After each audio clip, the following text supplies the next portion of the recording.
this video we'll discuss graphical representations of vectors. In 2 dimensions we can represent a vector as a directed line segment on a set of axes. So let's look at an example.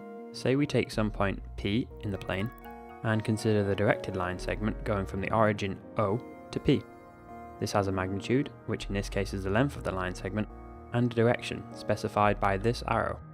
So this is a vector. In fact, any directed line segment in the plane is a vector. Now we have a graphical representation of a vector, but how do we represent this using mathematical notation? Well, there are several ways to do this. We could write it as OP with an arrow above. This means a vector which starts at point O and ends at point P. Another common notation is a lowercase letter underlined. Here we'd use a lowercase p since the vector ends at point P, and we underline it to make clear we're talking about a vector, not a scalar. A third common notation is a lowercase letter in boldface.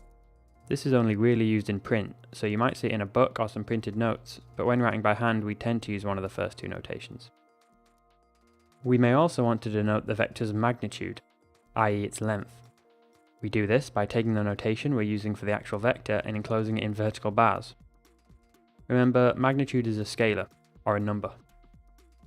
So let's use this first notation to label our vector. Now, an important thing to note at this point is that 2 vectors are equal if they have the same magnitude, which in this case means length, and the same direction, even if they're in different positions in space.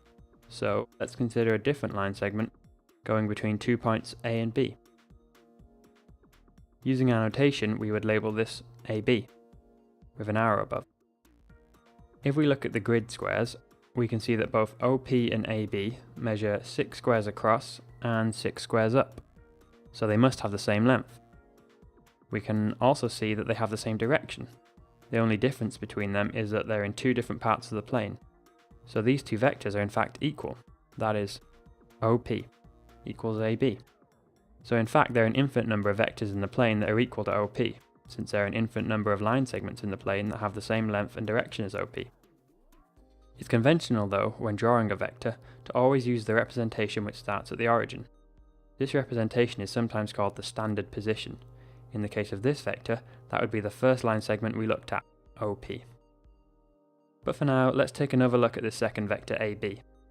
What if we consider the directed line segment from B to A? That is, the line that starts at B and ends at A. Using our notation, this would be BA. This is still a vector of course, but is it equal to AB? Well, they have the same length, but they have opposite directions, so as vectors they are not equal. We can express this using our notation by saying that the magnitude or length of BA equals AB, but BA does not equal AB. In fact, this is how we define the negative of a vector in 2 dimensions.